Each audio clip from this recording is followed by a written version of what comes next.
notre thème, c'est sur la divinité de Jésus. Nous voyons Jésus venir vers Jean-Baptiste pour être baptisé. Et Jean-Baptiste qui présente Jésus comme l'agneau de Dieu. Or, le peuple juif avait l'habitude de sacrifier les animaux. Un agneau était sacrifié tout le temps, quelque part en Israël, pour le pardon du péché. Et quand Jésus est présenté comme un agneau, ça pouvait être scandaleux pour le peuple juif qui pour eux, on ne pouvait pas sacrifier un homme, on sacrifiait des animaux. Mais Jésus qui était présenté comme un agneau, et nous voyons même dans l'Apocalypse, on parle encore de Jésus comme étant l'agneau des dieux. Pourquoi Jésus a été présenté comme l'agneau?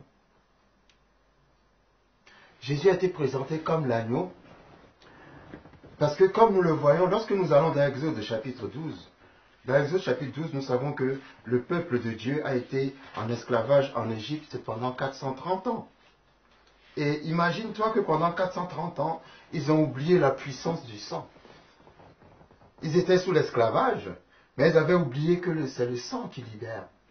Jusqu'à ce que Dieu envoie Moïse. Moïse est venu rencontrer Pharaon. Pharaon a résisté à Moïse.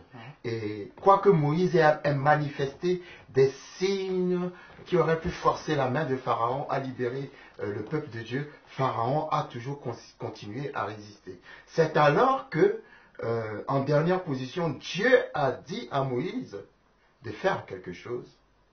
Et il lui a dit, il faut que chaque maison puisse sacrifier un agneau.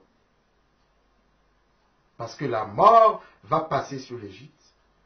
Et quand la mort passera sur l'Égypte, si la mort ne voit pas le sang de l'agneau sur une maison, la mort va rentrer dans cette maison. Mais si la mort voit le sang de l'agneau sur vos maisons, la mort va passer par-dessus la maison, qui signifie Pâques, en hébreu Pessah, c'est-à-dire passer par-dessus. En anglais, c'est plus expressif, pass over, c'est-à-dire passer par-dessus. Donc, cet agneau que Dieu a dit à Moïse de prendre, il fallait observer cet agneau pendant un certain temps pour voir si cet agneau ne présente aucun défaut. Il fallait que ce soit un agneau parfait, qui était déjà l'image du dernier Adam de Jésus-Christ, qui sera le sacrifice parfait. Donc, chaque famille juive a tué l'agneau, et ils ont mis le sang de cet agneau sur le linteau et les deux poteaux de leur maison. Et quand la mort est passée sur l'Égypte, la mort est rentrée dans les maisons égyptiennes, mais elle n'a pas pu rentrer dans les maisons juives, parce que le sang de l'agneau était sur ces maisons. C'était déjà l'image du salut. Et c'est ça ce qui s'est appelé la Pâque. Et Dieu a dit, vous ferez cette fête de génération en génération. Et quand Jésus-Christ est arrivé, la Bible appelle Jésus-Christ notre Pâque qui a été immolé.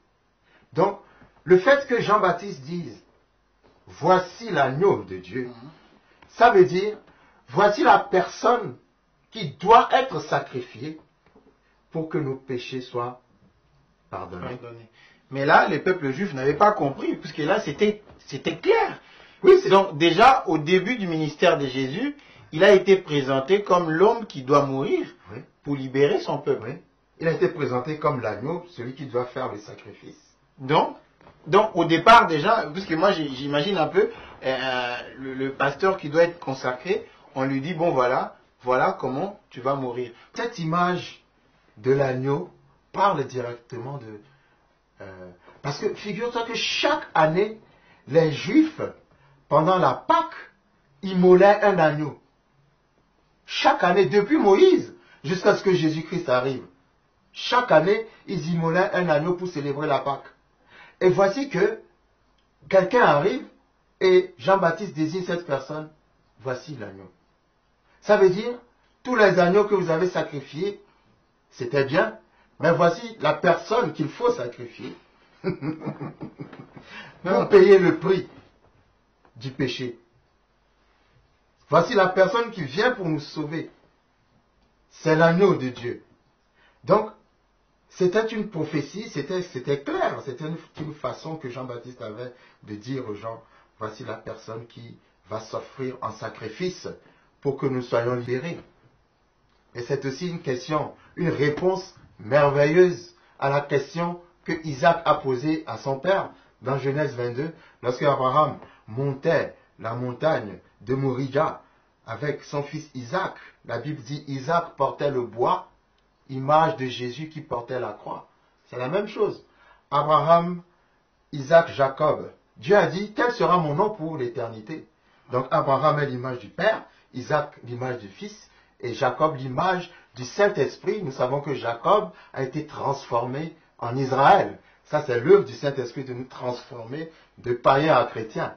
Donc, nous voyons déjà l'image du Père et l'image du Fils sur qui le Père a mis la croix.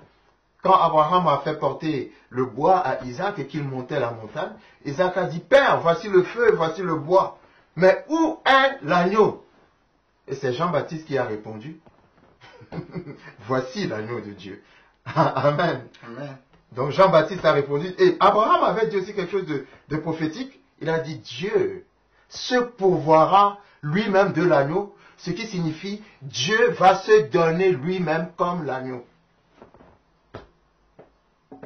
Dieu ne va pas donner l'agneau, Dieu va se donner lui-même comme l'agneau.